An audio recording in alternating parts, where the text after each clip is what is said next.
Would you date a bus driver? You. Would you date If a he bus owns driver? the bus. If he owns No. it. If he owns the bus. See, that's Okay, hey, can we get you right here? Damn. CEO of Xerox, she falls in love with a bus driver and everything works out well. But in reality, probably not. Well, here's the thing, Melissa. What you're naming, though, is really the crux of the issue, which is that people want to sit on platforms, social media, radio, and television, and the like, and they want to pretend as if we live in a society, particularly in this nation, that doesn't have class, socioeconomic distinction. Exactly. Let's just start from that point. Yeah. Right. We want to pretend that we live in this kumbaya society where, quote, everyone's the same. Stop cap. Yeah. Stop cap. Yeah.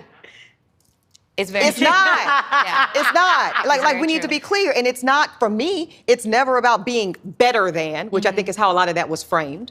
Yes. I've been very clear. My mother drove Charlotte-Mecklenburg Schools bus for many years to make sure that I had everything that I needed. And from that, and if I bought a bus driver home to Gloria, she would smack the black off of me. Because her point was, is I put you in position to go get it. To go get it at a different and, yes, higher level. If he owns the bus, if he owns it, if he owns the bus. So why, and let me tell you something else I know about women who show up in success and financially and this, that, and the third, and then they try to act as if we're all the same, and they do date, you know, men that maybe are differently positioned financially or educationally or otherwise. They are typically resented. I'm going to just tell you the truth. The women I know that build men, right? Yeah. Right? Because we've all done it. That's truth be told. In my first marriage, I paid the bills. Let's be clear. I'm not speaking hypothetically. I'm speaking from experience. I was a lawyer dating a grad student. Who do you think was running them bills? Right. Let's stop it. And what I felt, y'all, was I appreciate the lifestyle I get to live with you, but I hate you for it. Yeah. But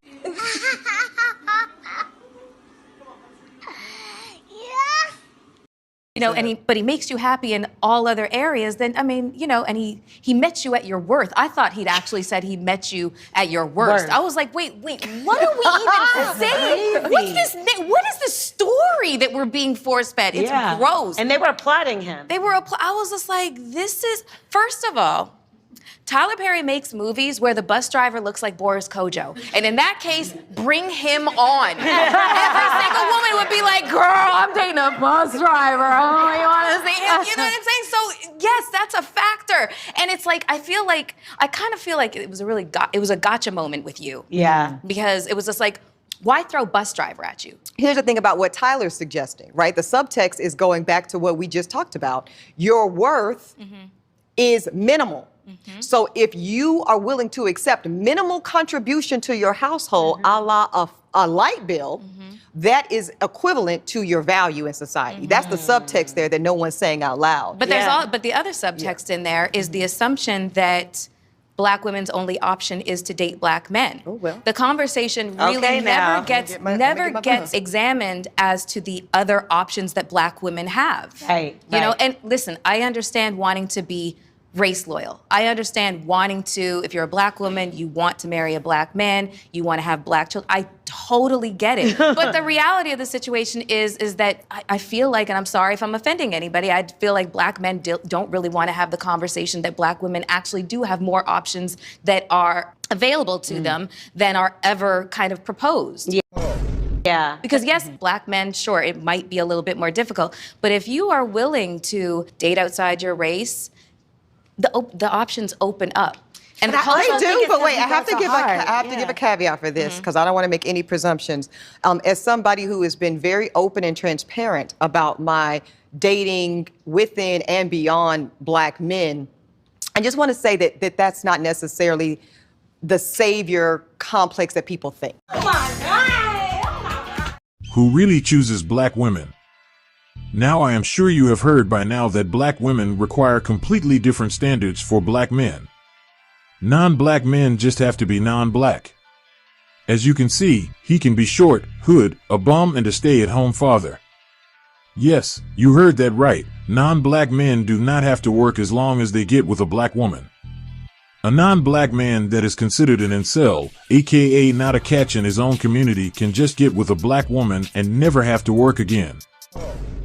Unfortunately, because I think when I have this conversation with black women who have never dated outside of black men, they often have a romanticized fantasy ideal about what that is, kind of like non-black men will save us, and I don't know, No, straight to that Cam. is not- and I know that's not what you're yeah, saying, yeah. right? But I do think like that was in the comments, Yeah. right, of kind of my bus driver gate. Well, sis, what they need to know is you can date non-black men. And you will still have many of the same perils Yeah. because there are differences culturally, but men are men. And when it comes down to misogyny and default presumptions of feminine worth and value, some of those things control cross-culturally. I only know it from experience. But I will say, some of the women that I know that have dated outside of their race, I do not. I only date black men. Okay, hey, can we get you right here? Damn. Respectfully. Damn, he didn't even get to walk. Okay. But they will try to convince me that it is better. And maybe that's why we have that idea that it is romanticized, because it's like, oh, girl, you need to get you an Italian man because they know how to worship us. They know how to treat us better. Okay, so when it comes to that, do you feel like people throw that in your face as well? Because when you see a black man that's dating a white woman, it's kind of just like, okay, you know, the athletes, oh, they all got them a white woman, and that's fine. There's a whole movement called Passport Bro. This is what I mean. Passport Sis went to some Asian country to make some box-faced Asian man a stay-at-home father who just sits around and plays video games. The black woman works, cleans, cooks, and takes care of her child while he just sits around.